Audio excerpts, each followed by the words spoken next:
మరి ఒక విషయం భాగాన్ని దినం తెలుసుకుందాం. మందిరం పట్ల మన ఆసక్తి ఎలా ఉంది, మందిరం పట్ల మన ఆసక్తి ఎలా ఉంది అనే చక్కటి అంశాన్ని మనం ధ్యానించుకుంటున్నాం. ఈ అంశంలో దేవుడు మనకిచ్చిన ఈ పరిశుద్ధ గ్రంథంలో నుంచి మనకు రాయిస్తూ వచ్చిన కొన్ని మాటలు మనం ధ్యానించుకుందాం. మొదటిగా దావీదు రాసిన కీర్తనలు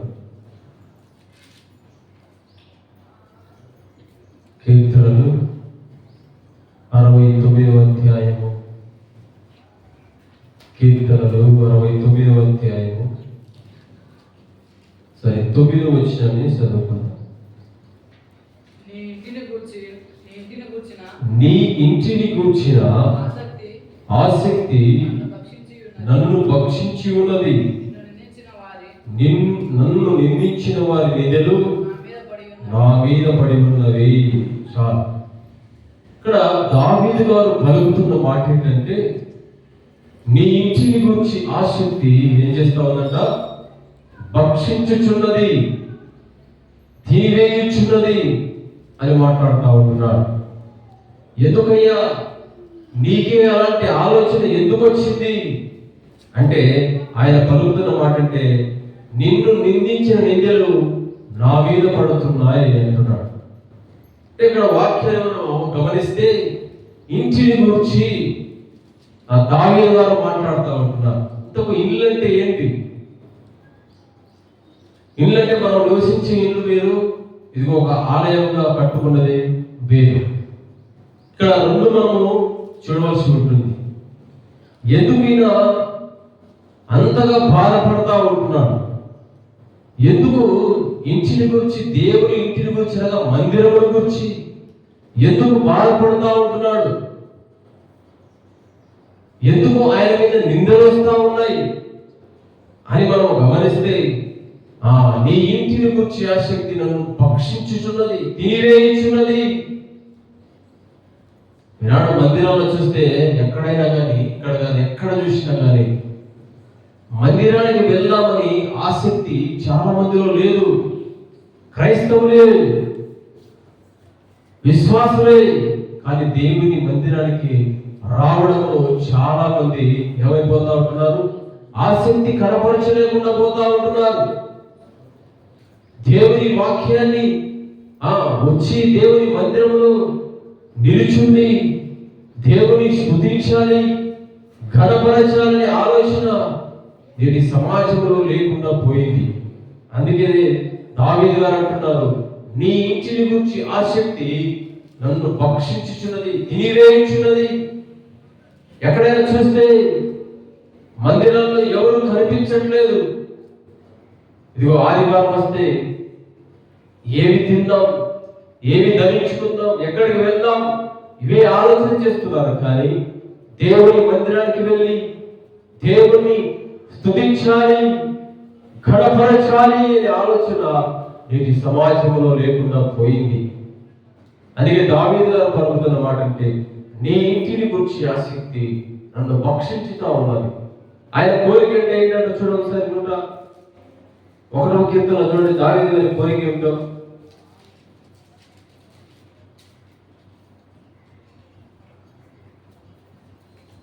ఆ 24 చదువుకుందాం. 24వ అధ్యాయము, కీర్తనలు 24వ అధ్యాయము.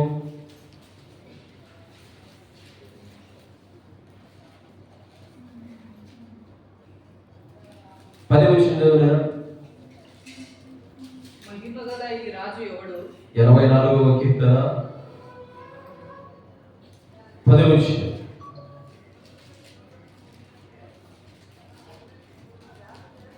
నీ ఆవరణంలో ఒక దినము గడుపుట 1000 దినముల కంటే శ్రేష్టము, భక్తిహీనుల గుడారములో నివసించుట కంటే నా దేవుని మందిర ద్వారములు తన్నుట నాకు ఇష్టము. హల్లెలూయా.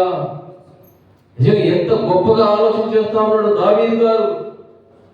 ఇదిగో నీ యొక్క ద్వారం యొక్క, నీ మందిరము ద్వారములు నాకు ఇష్టం. అంటే దావీదు గారి తపన, తాపత్రయ ఏంటంటే దేవుని మందిరానికి వెళ్ళాలి, దేవుని నామాన్ని స్తుతించాలి, దేవుని నామాన్ని ఘనపరచాలి అనే ఒక ఆలోచన దావీదుకు ఎల్లప్పుడూ ఉంది. అందుకని ఇంటిని గురించి ఆసక్తి నన్ను పక్షించుతాము. ఎప్పుడు వెళ్దాం, ఎప్పుడు మందిరానికి వెళ్దాం, మందిరంలో వచ్చి ఎప్పుడు దేవుని స్తుతిద్దాం, ఆరాధిద్దాం అనే ఆలోచన ఉంది తప్ప ఇంటికాడ వెళ్దాం, అక్కడికి వెళ్దాం, ఇక్కడికి వెళ్దాం అని ఆలోచన దావీదు గారికి లేదు. నాడు క్రైస్తవులను చూసినప్పుడు చాలా బాధేస్తుంది. చాలా మంది ఆ దేవుని మందిరం అని పేరు పెట్టబడినప్పటికీ కూడా దేవుని మందిరానికి రాకుండా ఉంటున్నారు. ఎన్నో సార్లు ప్రతిమిలాడినా చాలా మంది రాకుండా ఉంటున్నారు. కాబట్టి ఇక్కడ అంటాడు దావీదు గారు, భక్తిహీనుల గుడారంలో నివసించడం కంటే ఎక్కడ ఉండాలో ఆశపడతా ఉన్నాడు. నీ దేవుని మందిర ద్వారములతో ఉండుట నాకు ఇష్టము అంటున్నాడు. అలా ఉండాలి, అలా దీక్ష ఉండాలి. అందుకే ఆసక్తి కావాలి. నేటి క్రైస్తవుల ఆసక్తి తగ్గిపోయింది, భక్తి తగ్గిపోయింది. దేవుని మందిరం పట్ల, దేవుని పట్ల చాలా మంది భయం లేకుండా జీవించే వారు చాలా మంది మనం చూస్తూ ఉంటున్నాం. కాబట్టి దావీదు గారు అంటున్నారు, నీ ఇంటిని గురించి ఆసక్తి నన్ను భక్షించుచున్నది. ఈనాడు అనేక మందిరంలో అనేక మంది కార్యాలు జరుగుతూ ఉంటున్నాయి. ఆనాడు యెరూషలేములో యేసుక్రీస్తు ప్రభువారు వెళ్ళినప్పుడు ఆ మందిరంలో ఏం జరుగుతుందో ఒకసారి చూడండి. యోహాను రాసిన సువార్త. యెరూషలేములోకి ఆనాడు యేసుక్రీస్తు ప్రభువారు వెళ్ళారు. వెళ్తానే మందిరం లోపల ఎన్నో చేయరాని తప్పు, ఎన్నో చూడరాని అనేకమైన చెడ్డవి అక్కడ జరుగుతూ ఉంటున్నాయి.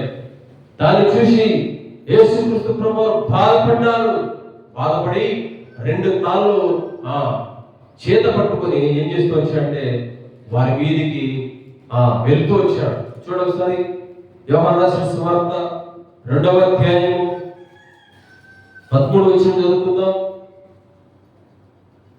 యూదుల పస్కా పండుగ సమీపంగా యేసు యెరూషలేములకు వెళ్ళి దేవాలయములో ఎడ్లను, గొర్రెలను, పావురములను అమ్మువారు, రూకలు మార్చుకుని వారు కూర్చుండడం చూచి తాళ్ళతో కొరడా చేసి గొర్రెలను, ఎడ్లను దేవాలయం నుండి త్రోసివేసి రూకలు మార్చువారి రూకలను చల్లివేసి వారి బల్లాలను పడద్రోసి పావురములు అమ్మువారితో వీటి ఇక్కడికి తీసుకుని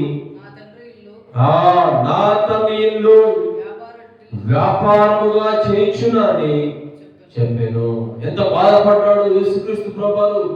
దేవుని ఆలయములు ఏ కార్యక్రమాలు జరుగుతున్నాయంటే క్రయ విక్రయాలు జరుగుతున్నాయి, వ్యాపారాలు జరుగుతూ ఉన్నాయి.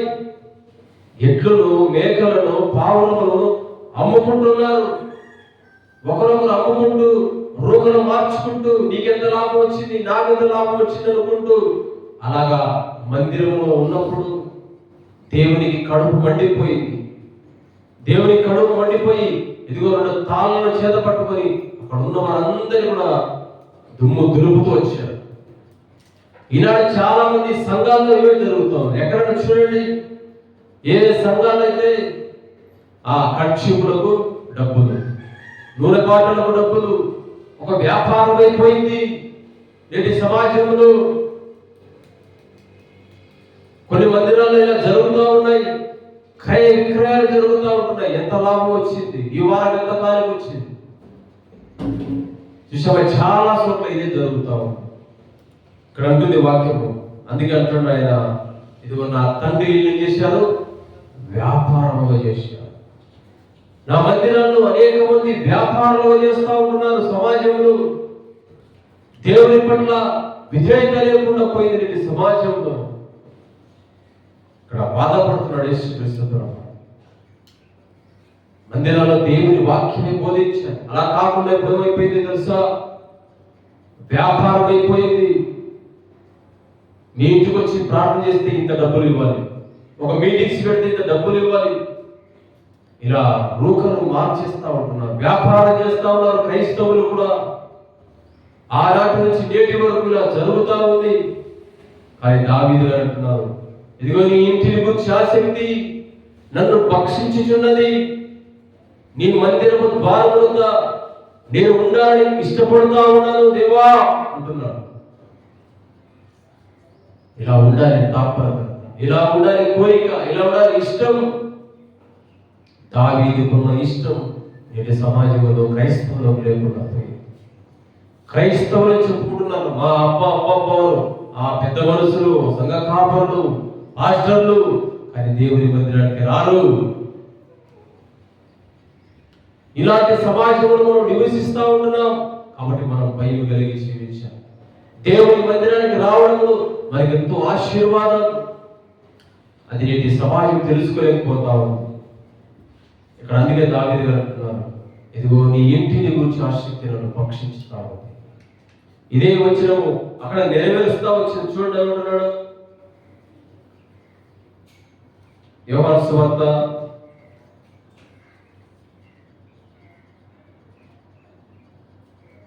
18 శిష్యులు అంటా ఉన్నారు. 18 నుంచి చదువు. శిష్యులు అంటున్నారు ఏమంటారు చూడండి, కాబట్టి యూదులు ఈ కార్యములు చేయుచున్నవే. చూడండి ఏమంటున్నారు, యేసుక్రీస్తుని మరలా అనేకమైన బాధలు పెడతా ఉంటున్నారు. అందుకే ఒకసారి మత్తయి రాసిన సువార్తకి వెళ్దాం. మత్తయి రాసిన సువార్త 21వ అధ్యాయం. మత్తయి రాసిన సువార్త 21వ అధ్యాయం 12వ అధ్యాయము 12 వచ్చారు. 12-13 వచ్చారు. యేసు దేవాలయంలో ప్రవేశించి క్రయ విక్రయములు చేయువారందరినీ వెళ్ళగొట్టి మృగలు మార్చువారిని బల్లాలు, గువ్వలము వారిని పీఠములను పడద్రోసి, చూడండి నా మందిరము ప్రార్థనా మందిరమునబడును అని రాయబడి ఉన్నది. అయితే మీరు దానిని దొంగల గృహ చేసి ఉన్నారు. నేను దేవునికి స్తోత్రం కలుగును గాక. నిజంగా ఈనాడు సమాజంలో అనేక మంది మందిరాలను దొంగల గృహగా చేస్తూ ఉంటున్నారు. మందిరాల్లో పొడుచుకుంటున్నారు, మందిరాల్లో వ్యభిచారాలు జరుగుతూ ఉన్నాయి. మనం ఆనాడు చూస్తే సమూయేలు మొదటి గ్రంథంలో మనం గమనిస్తే అక్కడ లేవి కుటుంబములు సేవ చేసేవారు. సేవ చేసిన వారు ఏం చేస్తూ వచ్చారంటే వాళ్ళ పిల్లలు ఆ మందిరానికి వస్తున్న స్త్రీలతో వ్యభిచారం చేశారని వాక్యం రాయబడుతూ వచ్చేది. అంటే అంత దుర్మార్గముగా సమాజములు, దేవుని మందిరములు అనేకమైన చెడ్డ కార్యాలు జరుగుతూ ఉన్నాయి. అందుకే యేసుక్రీస్తు ప్రభువు ఇది సమస్త జనులకు ప్రార్థన మందిరం, దీన్ని ఎవరైతే పాడు చేస్తారో వాడు పాడైపోతాడని దేవుని వాక్యం సెలవిస్తా ఉంది. ప్రతిదూరు ప్రాంతంలో ఇలాగే ఒక మందిరానికి ఒక వస్తువు ఉన్నప్పుడు ఆ చొట్టిపల్లి ప్రాంతం నుంచి ఒక సహోదరుడు వచ్చేవాడు. అతను బాగా తబలా వాయించేవాడు, కీబోర్డ్ ప్లే చేసేవాడు. ఇలాగా వస్తున్న క్రమంలో ఇదిగో పాశ్రమంతో కొంచెం చనువు పెరిగిపోయింది. అలాగా ఇద్దరు కూడా మరి పాస్టరం అనే జ్ఞానం లేకుండా, అలాగే నేను విశ్వాసం అనే జ్ఞానం లేకుండా ఇద్దరు కూడా వాడు పని చేసుకుంటున్నారు. అలా ఒక రోజు పాస్టర్ తెలిసింది. పాస్టర్ గారు వచ్చి చూసినప్పుడు వారిద్దరు ఉన్నారు. ఇద్దరు ఉన్నప్పుడు వచ్చాడు, ఏంటి మీరు చేస్తున్నది? ఇది మందిరం, ఈ మందిరం ఇలాంటి చేస్తారని చెప్పినప్పుడు అతని మీదకి తిరగబడ్డారు. నిన్ను చంపుతాం, నువ్వు ఎవరికైనా చెబితే చంపుతాం, నువ్వు మౌనంగా ఉంటే అన్నప్పుడు అతడు ఆ మందిరాన్ని విడిచిపెట్టి వెళ్ళిపోయాడు. సమాజంలో మందిరాల్లో ఏవైతే చేయకూడదో అవి జరుగుతూ ఉన్నాయి. ఏమి చేయాలో చేయకుండా అనేకమైన పాపములు చేస్తూ ఉంటున్నారు. అందుకే యేసుక్రీస్తు ప్రభువు అంటున్నారు, ఇదిగో నా మందిరం సమస్త జనులకు ప్రార్థన మందిరం. అలాంటి మందిరాలను మీరు దొంగల గృహంగా చేస్తా ఉంటున్నారు. అనేక మంది ఇదిగో పాడు చేస్తా ఉంటున్నారండి సమాజంలో. అందుకే అంటున్నాడు దావీదు గారు, నీ ఇంటిని గురించి ఆసక్తిని పక్షించుతావు. ఎప్పుడు వెళ్దాం దేవుని మందిరానికి, ఎప్పుడు ఆయన స్తుతిద్దాం, ఎప్పుడు కీర్తిద్దామని ఒక ఆలోచన దావీదు గారికి వచ్చింది. అందుకే ఆయన మాట్లాడుతున్న ప్రతి మాట మనము ఆలోచన విధంగా ఉంటుంది. మీరు ఒకసారి ఇర్మియా గ్రంథానికి వెళ్దాం. ఇర్మియా గ్రంథంలో ఇర్మియా కూడా ఉదయాన్నే లేచి మరి దేవుని చెప్పినట్టు దేవుని మందిరం దగ్గరికి వెళ్ళి అక్కడున్న ప్రజానికాలతో ఒక మాట చెప్తా ఉంటున్నాడు. ఇర్మియా, నువ్వు వెళ్ళు, నా ద్వారముల దగ్గర నిలబడి, నా మందిరం ద్వారముల దగ్గర నిలబడి ఆ యూదా జనంతో ఇలా చెప్పు అని మాట్లాడిస్తున్న మాట చదువుకుందాం ఒకసారి. ఇర్మియా గ్రంథం 3వ అధ్యాయం 7వ అధ్యాయం మొదటి నుంచి చదువుకుందాం. యెహోవా యొద్ద నుండి ఇర్మియాకు ప్రత్యక్షమైన వాక్కు, నీవు యెహోవా మందిరపు ద్వారమున నిలబడి ఈ మాట అచ్చటనే ప్రకటించుము. యెహోవా నమస్కరించుటకు ఈ ద్వారములో బడి ప్రవేశించు యూదావారులారా, యెహోవా మాట వినుడి. సైన్యములకు యెహోవా, ఇశ్రాయేలుకు యెహోవా ఇలాగు సెలవిచ్చుచున్నాడు, నేను ఈ స్థలమును మిమ్మల్ని నివసింపజేసినట్లు మీ మార్గమును ఇచ్చాని, మీ క్రియలను దిద్దుకొనుడి. ఈ స్థలము యెహోవా ఆలయమని, ఈ స్థలము యెహోవా ఆలయమని, ఈ స్థలము యెహోవా ఆలయమని మీరు చెప్పుకొనుచున్నారే. ఈ మోసకరమైన మాటలు ఆధారము దేవుని మందిరమే అని చెప్పుకుంటున్నారు. మోసకరమైన మాటలు మాట్లాడుతూ ఉంటున్నారు. అప్పుడు మీరు ఏం చేయాలంట? మీ క్రియలను ఏం చేయాలి? దిద్దుకోండి. దిద్దుకుంటే బాగుపడతారని ఇర్మియా ఆనాడు యూదా జనాంగానికి తెలియజేస్తా ఉంటున్నాడు. అలాగా ఆయన చెప్పినప్పుడు వారు విన్నారో లేదో ఒకసారి చూడండి. 10వ వచనం. అబద్ధ సాక్ష్యం పలుకుచు బయలుకు ధూపం వేయచ్చు, మీరెరగని దేవతలను అనుసరించుచున్నారే. అయినను నా నామమును బట్టి ఈ మందిరంలోనికి వచ్చి నా సన్నిధి నిలుచుచు విడుదల నొంది ఉన్నారని మీరు చెప్పుదురు. ఈ హేయ క్రియలన్నీ జరిగించుటకేనా మీరు విడుదల నొందితిరి. ఈ మందిరము మీ దృష్టికి దొంగల గుహైనదని ఆలోచించుడి. చాలు. ఆనాడు నుంచి చెప్తా ఉంటున్నాడు, మీరందరూ సమాజంగా కూడుకుంటున్నారు, అన్ని దేవతలను పూజిస్తూ ఉంటున్నారు, దేవుని మందిరానికి వస్తున్నారు, హేయమైన క్రియలు జరిగిస్తూ ఉంటున్నారు. ఇది తప్పు. కాబట్టి మీ ప్రవర్తనను దిద్దుకొని ఏం చేయాలంట? ఇది నా యొక్క మందిరమైనప్పటికీ మీరు ఏం చేస్తారంటే దృష్టికి దొంగల గుర్తుగాయను. ఎవరి సమాజం ఇలాగే జరిగిపోతా ఉంది. ఎక్కడ చూసినా వ్యాపారం జరుగుతా ఉంది. మందిరాలు ఎక్కడ చూసినా దేవుని మందిరం పట్ల దేవుని కృతజ్ఞత కలిగి జీవించాలనే ఆలోచన సమాజంలో లేదు. కడప ప్రాంతంలో ఒక పెద్ద మందిరం, పెంతుకొస్తు మందిరం. నిజంగా ఒక సేవకుడు దాదాపు 20 సంవత్సరాలు అక్కడే సేవ చేశాడు. కానీ అతనికి ఏం బుద్ధి పుట్టిందేమో కానీ ఓ కార్యకర్తలు ఏం చేశారంటే ఒక ఆత్మీయ సహోదరుడు తన కుమార్తెకు ఉద్యోగం వచ్చిందని ఆ ఉద్యోగం అంతా కూడా ఆ కార్యకర్తలు కాలుగా వేసుకొచ్చారు. ప్రార్థన అంతా అయిపోయింది. మరుసటి రోజు దాన్ని ఓపెన్ చేసి అందరూ దాన్ని పంచి ఇంత వచ్చిందని అమౌంట్ రాసి దాన్ని భద్రం చేసేవారు. అలాగా మరుసటి రోజు మరి ఆయన కూడా కానుకలు ఇచ్చేవాడే. మరి వచ్చి కానుకలు తీసి ఆ పెట్టి ఓపెన్ చేస్తానే ఆయన వేసిన కానుక లేదు, ఆయన బిడ్డ వేసిన కానుక లేదు. పాస్టర్ అడిగాడు, అయ్యా ఏంటిది, మేము నిన్న కానుక వేసాం, మా బిడ్డకు ఇంత డబ్బు వచ్చింది, ఆ జీతాన్ని అంతా వేసాం, ఏది లేదే అని అడిగితే, ఏమయ్యా నీకు బుద్ధి ఉందా, జ్ఞానం ఉందా అని ఆయన మీదనే తిరగబడి, నువ్వు అట్టడోని ఇట్టడోనివి అని ఆయన మీదనే అరిచి ఇలా చేస్తున్నప్పుడు అక్కడ ఉన్న సంఘం అంతా కూడా తెలిసింది. ఆ సంఘస్థులందరూ కూడా మా వద్దు, నువ్వు ఈ సంఘం నుంచి వెళ్ళిపో అని చెప్పి వేరే పాస్టర్ని పెట్టుకుంటూ వచ్చాను. అంటే డబ్బు చూసుకొని మనుషులు మారిపోతా ఉంటారు. అదే సేవకుడైనా సరే, పెద్ద సేవకుడైనా సరే, దేవుని మందిరం అంటే భయం లేకుండా పోయి కాసులకు దాసమైపోతా ఉంటున్నారు.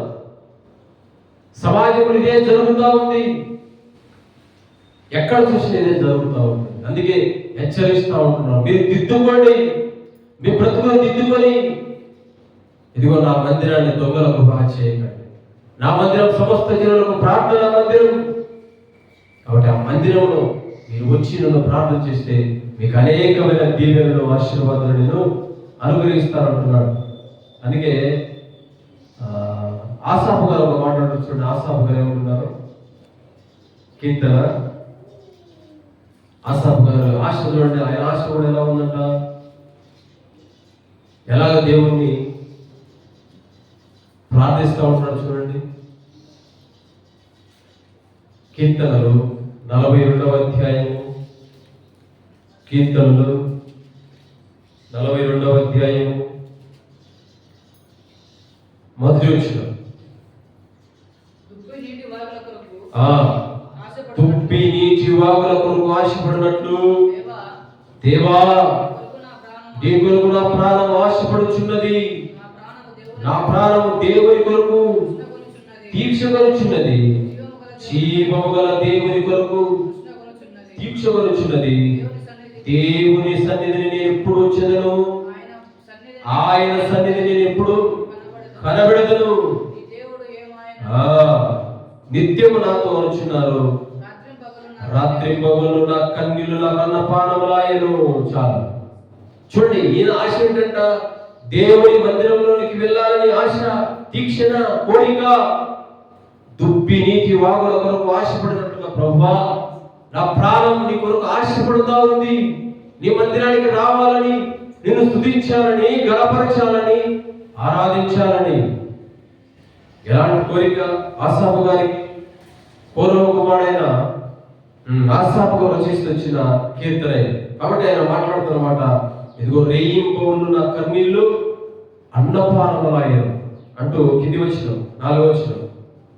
జన సమూహముతో పండుగ చేయుచున్న సమూహముతో నేను వెళ్ళిన సంగతిని సంతోషము కలిగి స్తోత్రము చేయుచు నేను దేవుని మందిరమునకు వారిని నడిపించిన సంగతిని జ్ఞాపకము చేసుకొనగా నా ప్రాణము నాలో కృంగుచున్నది. నా ప్రాణమా నీవేళ కృంగుచున్నావు, నాలో నువ్వేళ తొందరపడుచున్నావు. దేవుని యందు నిరీక్షించుము, ఆయన నా రక్షణ అనియు నా దేవుడని చెప్పుకొనొచ్చు. ఇంకా నేను ఆయనను స్తుతించెదను. దేవునికి మహిమ కలుగును గాక. దేవుని స్తుతించాలండి, దేవుని గణపరచాలి, దేవుని మందిరానికి అనేక మందిని తీసుకురావాలి. మన బాధ్యత అనేక మందిని మనం ఏం చేయాలంటే నడిపించాలి. దేవుని మందిరంలో వారిని నడిపించిన సంగతిని జ్ఞాపకం చేసుకున్నప్పుడు నేను సంతోషిస్తూ వచ్చాను. కాబట్టి నా ప్రాణమా సంతోషించుము, ఆనందించుము. దేవుని పట్ల దేవుని విధేయత కలిగి జీవించాలి. దేవుడు మనకు అన్ని వేళలా తోడుగా ఉంటున్నాడు. కాబట్టి మనం ఏం చేయాలంటే ఎల్లప్పుడూ దేవుని మందిరంలో మనం నిలిచి ఆనందించేవారుగా ఉండాలి. కాబట్టి నీటి తిప్పు, ఆ ఎడాలు వచ్చినటువంటి ఎడాల్లో మరి నీళ్లుండవు, దుబ్బులకు, జింకలకు. కాబట్టి వాటికి ఎక్కడైనా దొరికితే అది ఎలాగో తృప్తి పడుతుందో, ఆశపడి అక్కడికి వెళ్ళి త్రాగుతుందో, ఆ రీతిగా ప్రభువా నీ మందిరానికి వచ్చి నిన్ను స్తుతించాలని, నిన్ను గణపరచాలని ఆశపడతా ఉంటున్నాను. ఆశ. కాబట్టి ఇక్కడ వాక్యం ఉంటుంది, దేవుని మందిరంలో కొరకు ఆశ, తీక్షణ మనలో ఎలా ఉంది?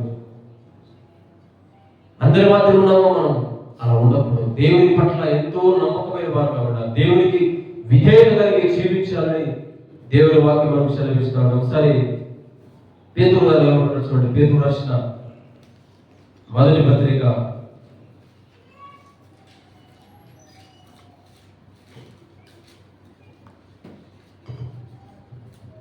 రాసిన మొదటి పత్రిక 2వ అధ్యాయము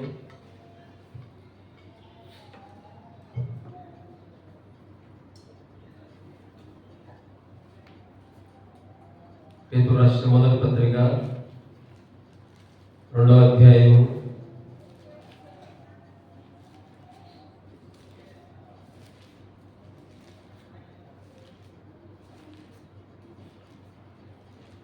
5వ వచనం.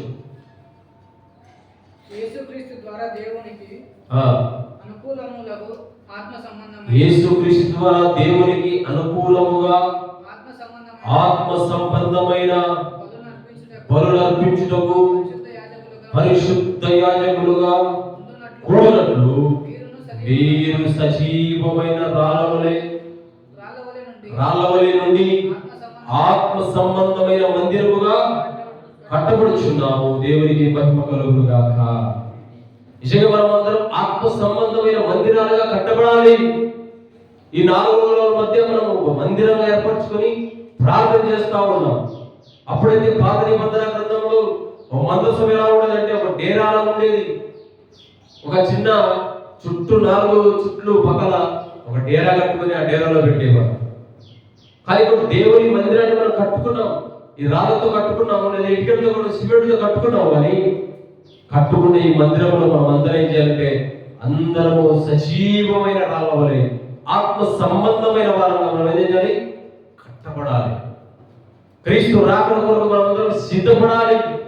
అనేక మందిని ఎవరైతే దేవుని మందిరానికి రాకుండా దేవుని వాక్యాన్ని వేరుకోకుండా ఎవరైతే జీవిస్తా ఉన్నారో, దూరంగా జీవిస్తున్నట్టు వారందరినీ కూడా మనం ఏం చేయాలంటే సమకూర్చాలి. దేవుని మందిరానికి వారందరూ నడిపించి వారందరినీ మనం ఏం చేయాలంటే ఒక సజీవమైన రాళ్ళగా అందరం విశ్వాసంగా ఆత్మ సంబంధమైన వారుగా మనం అందరం కూడా జీవించాలి. కాబట్టి ఇక్కడ వాక్యం ఉంటుంది, మీరందరూ కూడా ఆత్మ సంబంధమైన మందిరాలుగా కట్టబడుచున్నారు. కాబట్టి యేసుక్రీస్తు చెప్పిన వాక్యం ఏంటంటే ఇది సమస్త జనులకు ప్రార్థన మందిరం అనబడుతుంది. దీంట్లోకి వస్తున్న మనమందరం కూడా ఆత్మీయంగా ప్రతిదినం ప్రభువును బలపడుతూ ఒక సంఘముగా మరలా యేసుక్రీస్తు వచ్చిన తర్వాత మనమందరం కూడా ఎత్తపడాలంటే మనమందరం కూడా ఆత్మీయ సంబంధమైన మందిరాలుగా మనం కట్టబడాలి. ఆత్మ సంబంధమైన మందిరాలుగా ఎప్పుడైతే మనం కట్టబడతామో ఈ భూమి మీద నుంచి యేసుక్రీస్తు వరకు మనము వెళ్ళిపోయేదానికి ఆస్కారం ఉంటుంది. ఒకసారి అపోస్తలుడు పౌలు గారు కొరింథీయులకు రాసిన 2వ పత్రికలో ఒక మాట చెప్తాము చూడండి. అపోస్తలుడు పౌలు గారు కొరింథీయులకు రాసిన 2వ పత్రిక 6వ అధ్యాయము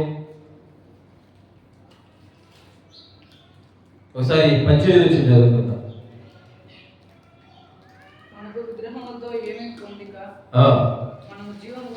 మనము జీవము గల దేవుని ఆలయమై ఉన్నామని అందుకు దేవుడిలాగు సెలవిచ్చుచున్నాడు. నేను వారిలో నివసించి సంచరించును, నేను వారి దేవుడినైందును, వారు నా ప్రజలై ఉందురు. కావున మీరు వారి మధ్య నుండి బయలువెళ్ళి ప్రత్యేకముగా ఉండుడి, అపవిత్రమైన దాన్ని ముట్టకుడి ప్రభు చెప్పుచున్నాడు. మరియు నేను మిమ్మల్ని చేర్చుకుందును, మీకు తండ్రి అయ్యుందును, మీరు నాకు కుమారులు కుమార్తెలై ఉందురు. సర్వశక్తి గల ప్రభు చెప్పుచున్నాడు. మనమందరం కూడా ఆత్మ సంబంధమైన కుమారులుగా కుమార్తెలుగా మనమందరం ఉండాలని, మనం జీవము గల దేవుని ఆలయం ఉన్నామని మీరు ఎరగరా? మీకు తెలియదా? ఎవరైతే క్రీస్తు యేసులోనికి బాప్తిసం తీసుకున్న వారందరూ కూడా మనమందరం కూడా జీవము గల దేవుని ఆలయం అయిపోయాం. ఆయన మనలో ఉన్నాడు. కాబట్టి మనము దేవుని మందిరానికి రావాలి.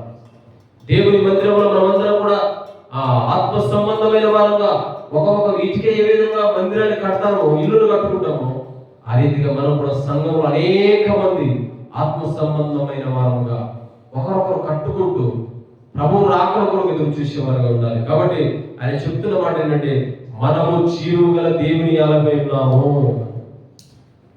ఇలాగ మనము జీవించాలని దేవుని ఇష్టమై ఉంటున్నది. ఇలాగ మనం ఉండాలని దేవుడు మనకు సెలవిస్తూ ఉంటున్నాడు. అందుకే లూకా రాసిన సువార్తలో ఒక స్త్రీని చూపిస్తూ ఉంటున్నాడు. ఒక స్త్రీని, ఆమె ఎలా ఉంటుందో ఎట్లా ఉందో చూడండి. లూకా రాసిన సువార్త నిజంగా ఆమె పరిస్థితిని, ఆమెను చూస్తే మనకు ఎలా ఉందో చూడండి ఒకసారి. లూకా రాసిన సువార్త 2వ అధ్యాయము, లూకా రాసిన సువార్త 2వ అధ్యాయము.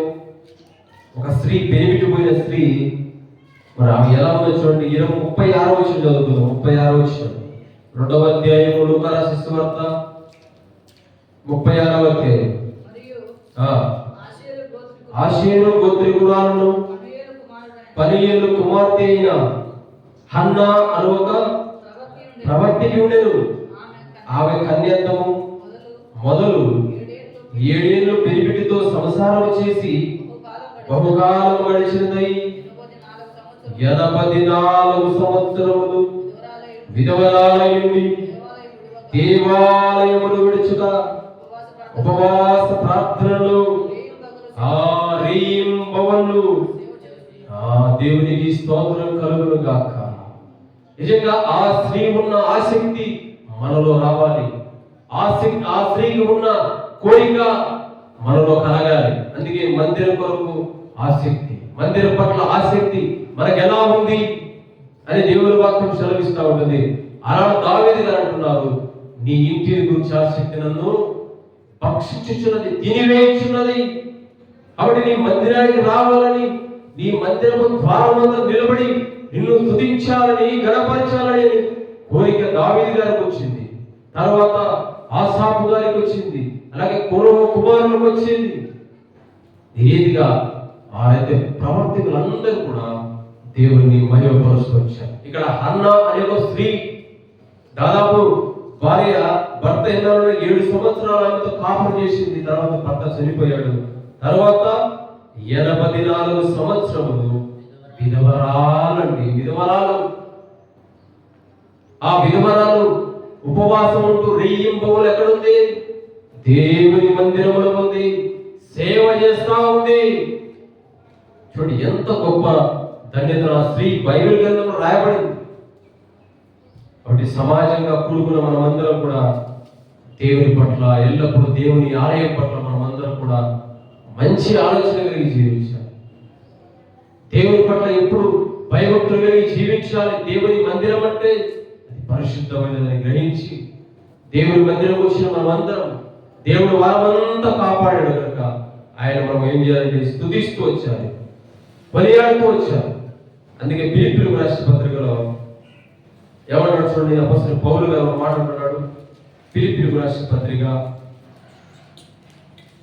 2వ అధ్యాయము ఒకసారి 23వ వచనం చదువుకుందాం. చూడండి, అందరూ తమ సొంత కార్యములే చూసుకుందరు గాని యేసు క్రీస్తు కార్యములు చూడరు. నిజమండి, దేవుని పట్ల భయం లేదు. అందరూ సొంత కార్యాలు చూసుకుంటున్నారు.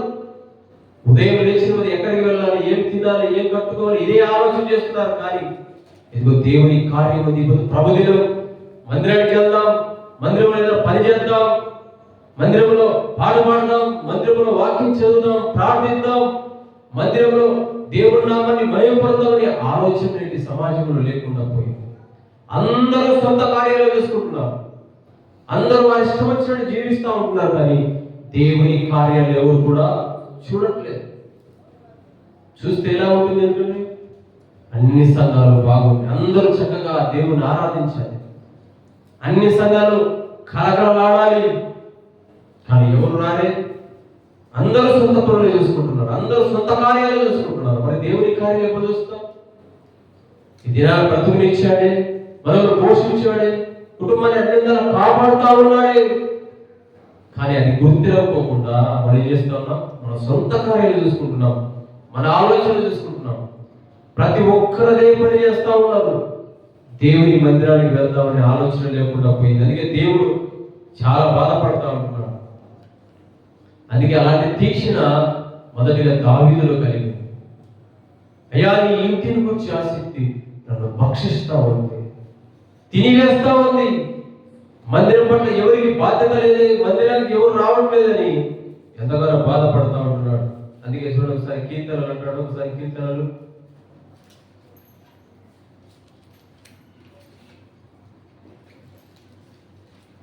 ఆయన ఎలా ఉంటున్నాడు చూడండి. 101వ కీర్తన. తన ఇంట్లో ఎవరు ఉండాలో ఎవరు ఉండకూడదో చెప్తున్నాడు చూడండి. 101వ కీర్తన 3వ వచనం. నా కన్నుల ఎదుట ఆ, నేను ఏ దుష్కార్యమును నేను ఏ దుష్కార్యములు ఉంచుకున్నాను, భక్తి మార్గమును తొలగిన వారి నాకు అసహ్యులు, అవి నాకు అంటనీయకుము. మూర్ఖ చిత్తుడు నా యొద్ద నుండి ఆ మూర్ఖ చిత్తులు నా ఎదురు నుండి తొలగిపోవలేను. దౌష్యమును నేను అనుసరించును. తన పొరుగు వారి చాటును దూషించువాడు ఆ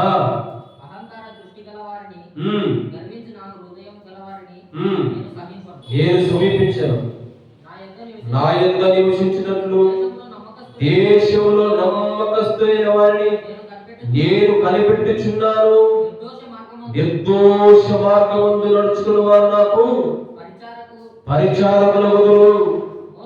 మోసము చేయువాడు నా ఇంట నివసించరాదు. అబద్ధములాడవాడు నా కనుల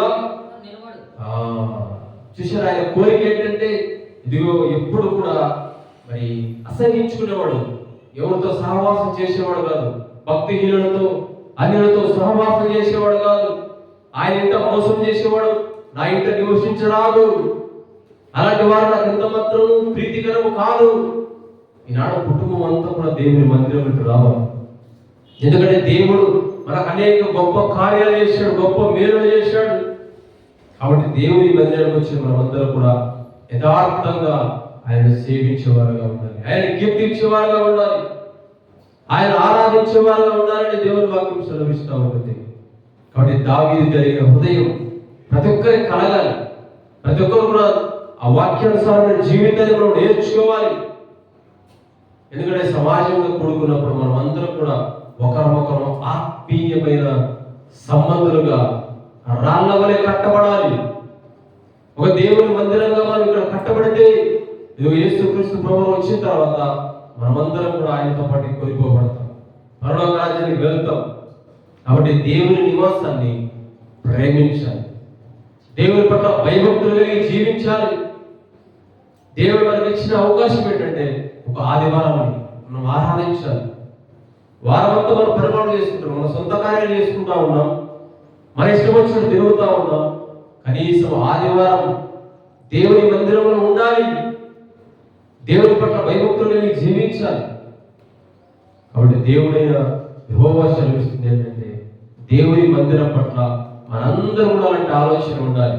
అందుకే అంటాడు, కన్నీటి ప్రార్థన చేసే వారికి కరువైపోయారు.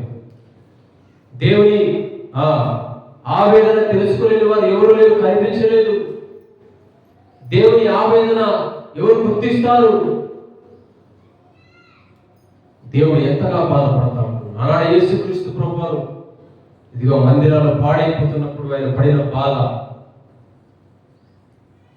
అనేకమైన వ్యాపారాలు జరుగుతూ ఉన్నాయి, మందిరాలు అనేకమైన చెడ్డ పనులు జరుగుతూ ఉన్నాయి. అందుకే యేసుక్రీస్తు ప్రభువు ఎంతో బాధపడి ఇది నా మందిరము సమస్తలకు ప్రాంతాలు.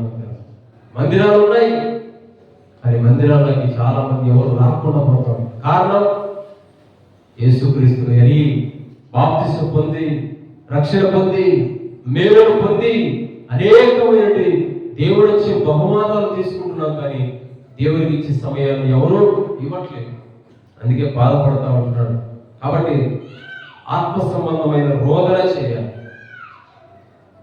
అలాంటి ప్రార్థన చేసే వారు లేరు దేవుని మందిరాల్లో. మోకాళ్ళ నుంచి ప్రార్థన చేసే వారు లేరు. సంఘం పట్ల అంత విశ్వాసముగా ఉండేవారు ఎవరు కూడా కనిపించుకున్నారు. కాబట్టి దేవుని వాక్యం మనకు ఎప్పుడు హెచ్చరించేది ఒకటే, దేవుని పట్ల మనం ఎప్పుడైతే భయం కలిగి జీవిస్తామో, మన పొరపాట్లు దిద్దుకుంటామో, నిజంగా దేవుడు మనం అందరినీ ప్రేమించి మనం ఆశీర్వదిస్తాడు. అనేకమైన గొప్ప మేలు మనకి ఇస్తాడు. మన కుటుంబంలో ఎవరిని ఆరోగ్యం బాగలేకపోయినా, మన కుటుంబంలో కష్టాలున్నా, బాధలున్నా, వాటినన్నింటిని విడిపించడానికి యేసుక్రీస్తు ప్రభువు ఉన్నారు. కాబట్టి మొదటిగా మనం ఆయన పని చేస్తే ఆయన మన పని చేసి పెడతారు. అందరూ మన సొంత కార్యాలు ఎప్పుడు చూసుకోకూడదు, ప్రభు కార్యాలు చూడాలి.